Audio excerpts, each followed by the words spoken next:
Right. మనమైతే పవన్ కళ్యాణ్ గారి ఇంటి దగ్గర అయితే ఉన్నాం. పవన్ కళ్యాణ్ గారు ఈ రోజు ఎట్టి పరిస్థితుల్లో తెలంగాణ ప్రజలను ఉద్దేశించి మాట్లాడాలని తీర్మానించుకున్నారు. అది అక్కడ పర్మిషన్ రాకపోయేటప్పటికి ఆయన ఇక్కడికైనా సరే ప్రెస్ మీట్ పెట్టడానికి సిద్ధమైపోయినటువంటి పరిస్థితి అయితే కనిపిస్తుంది. అక్కడ పర్మిషన్ రాకపోయినా ఇక్కడ ఆయన పర్మిషన్ తీసుకున్నారా లేదా అనేది పక్కన పెడితే ఇక్కడ మాత్రం భారీ ఎత్తున జన సైనికులందరూ కూడా చేరుకోవడం మనం చాలా క్లియర్గా చూసుకోవచ్చు.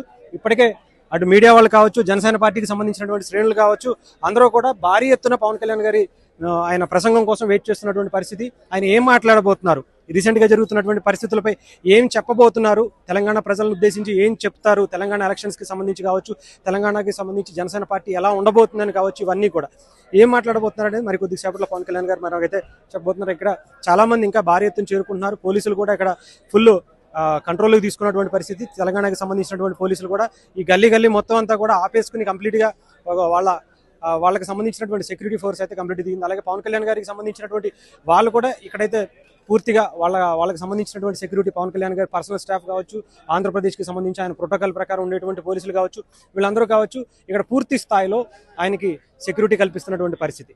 ఎవరిని కూడా అక్కడ పూర్తి స్థాయిలో పవన్ కళ్యాణ్ గారి చుట్టూ ఉండేటువంటి ఆ మీడియా వాళ్ళు తప్ప మిగతా వాళ్ళని అలౌ చేయట్లేదు. ఇప్పటికే తెలంగాణ నలుజిల్లాల నుంచి కూడా ఇక్కడికి జనసేన పార్టీకి సంబంధించినటువంటి శ్రేణులు ఇప్పటికే రావటం అనేది కూడా జరిగింది. మరి అసలు ఏం చేయబోతున్నారు, ఏం జరగబోతుంది, అసలు మరి కొద్దిసేపట్లో తెలంగాణకి సంబంధించినటువంటి జనాలు ఇంకా వచ్చేటువంటి అవకాశం ఉంది తప్ప ఎక్కడా కూడా తగ్గేటువంటి అవకాశం అయితే కనిపించేటువంటి పరిస్థితి లేదు. అసలు ఏం చేయబోతున్నారు అనేది మరి కొద్దిసేపట్లో మనం చూద్దాం.